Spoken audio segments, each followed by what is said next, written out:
Dans cette vidéo, nous allons voir comment calculer une probabilité définie par une loi normale, savoir centrer et réduire une loi de probabilité et comment déterminer les paramètres d'une loi de probabilité à l'aide de la calculatrice. Je vous laisse avec la vidéo.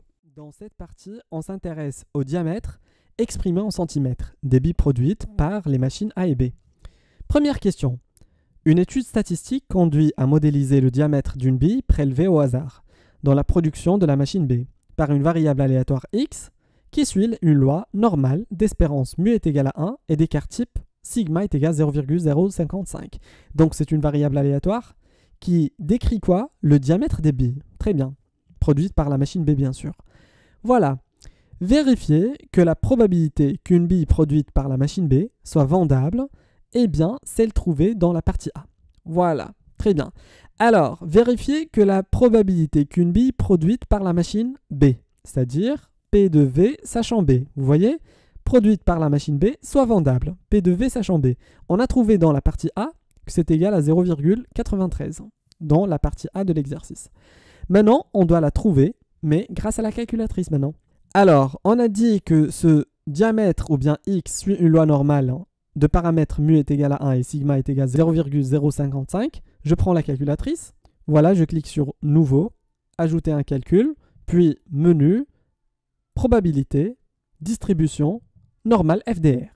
Alors la borne inférieure, c'est quoi? C'est 0,9. Alors c'est comme si je vais calculer maintenant P de x, sachant que x est compris entre 0,9 et 1,1. D'accord? Donc la borne inférieure, c'est quoi? C'est 0,9. Et la borne supérieure, c'est 1,1. Et mu ici, c'est quoi? C'est 1. D'accord? Je la calcule ici. Et puis, sigma, c'est 0,055. Je clique sur le bouton OK et ça me donne le résultat directement. Donc, c'est 0,93. Ben, c'est exactement ce qu'on a trouvé dans la partie A. Voilà, on passe à la deuxième question. Dans la deuxième question, de la même façon, le diamètre d'une bille prélevée au hasard dans la production de la machine A est modélisé à l'aide d'une variable aléatoire y qui suit une loi normale d'espérance mu est égal à 1 et d'écart type sigma prime. Sigma prime étant un réel strictement positif. Sachant que P de y, qui est compris entre 0,9 et 1,1, est égal à 0,98, déterminer la valeur approchée au millième de sigma prime. C'est-à-dire ici, il nous demande sigma prime. Alors, on va essayer de collecter un petit peu les informations qu'on a ici. Voilà, sigma prime, on ne le connaît pas. Mu est égal à 1. P de la variable y est égal à 0,98 lorsque y est entre 0,9 et 1,1. Voilà, est égal à 0,98. Très bien. Alors cette variable qui est y suit une loi normale, mais qui n'est pas centrée et réduite. Donc on ne peut pas trouver sigma prime directement. Comment je l'avais su? Elle n'est pas centrée parce que mu est égal à 1. Lorsque elle est centrée, le mu normalement est égal à 0. Vous voyez? Alors mu est égal à 0, ça veut dire que c'est centré. Maintenant, on va essayer de la centrer. Alors qu'est-ce qu'on doit faire? C'est très simple, regardez. Essayez de vous concentrer. Alors c'est voilà, y compris entre 0,9 et 1,1. Pour la centrer, c'est très simple. On doit essayer de soustraire, voilà, mu, et puis diviser par sigma. C'est très simple. Et par la suite, on va avoir une nouvelle variable, parce qu'on a centré. On n'a plus la première variable. Alors, allons-y. Ici, on doit diviser par mu. D'accord? Très bien. Alors, ce qui va nous donner ici, voilà, 0,9 moins mu et 1,1 moins mu. Et puis, on divise par sigma prime. Alors voilà, ici sigma prime et là aussi sigma prime. Très bien, je continue. Alors, si on calcule ça, ça va nous donner 0,9 moins 1, ce qui donne moins 0,1 sur sigma prime. Voilà, la nouvelle variable z. 1,1 moins 1, ça donne 0,1. Voilà, très bien, donc c'est 0,1 sur sigma prime. Très bien. Et voilà, on a tombé sur une nouvelle variable aléatoire qui est z, d'accord, centrée et réduite. Très bien. Maintenant, il nous reste seulement la phase de calcul. Je vais vous montrer comment on va faire. On vient de trouver la nouvelle variable avec la même valeur, bien sûr, en probabilité. Donc ça fait 0,98. Alors maintenant, pour comprendre un petit peu ça. Alors imaginez que vous avez, d'accord, une loi normale, centrée, réduite. Voilà, elle fait quelque chose de ce genre-là. Très bien. Parfait. Alors, supposons que cette valeur, qui est moins 0,1 sur sigma prime, se trouve ici. Voilà. Moins 0,1 sur sigma prime. La même chose de l'autre côté, de telle sorte qu'elle doit être symétrique, d'accord? 0,1 sur sigma prime. Et elle est centrée et réduite, pourquoi? Parce qu'on vient de soustraire mu et de diviser par sigma prime. Très bien. Donc maintenant, la valeur de cette probabilité, la probabilité c'est l'air bien sûr. Très bien, la valeur de cette probabilité c'est quoi? Ben en fait, c'est l'air qui se trouve en dessous de quoi? De cette fonction. Très bien. Alors, l'air ici, c'est combien? C'est 0,98. Voilà, très bien.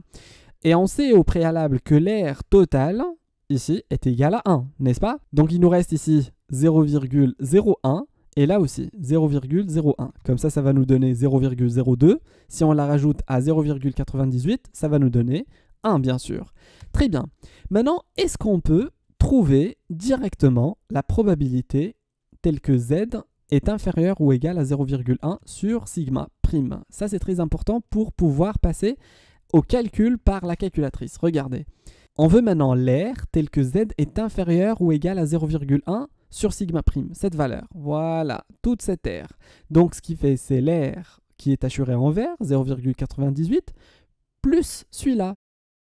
Donc, 0,98 plus 0,01, donc ça nous donne 0,99. Très bien. Pourquoi on a rajouté celui-là? Parce qu'on cherche toute cette partie. Voilà, toute la partie qui se trouve ici. Voilà, l'air de toute cette partie-là. Très bien. Alors, donc ça fait 0,98. Maintenant, je prends la calculatrice, maintenant la phase finale.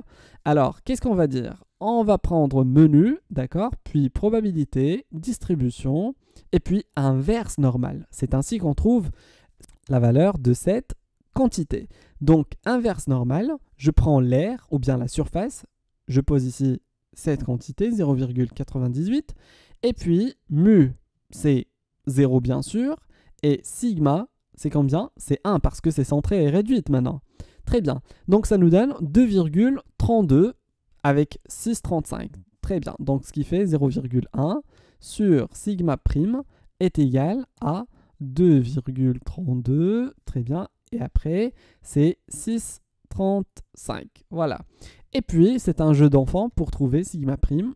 Alors, c'est 0,1 sur cette quantité. 2,32635. Et puis, je trouve la valeur directement. Alors, je vais la calculer, 0,1.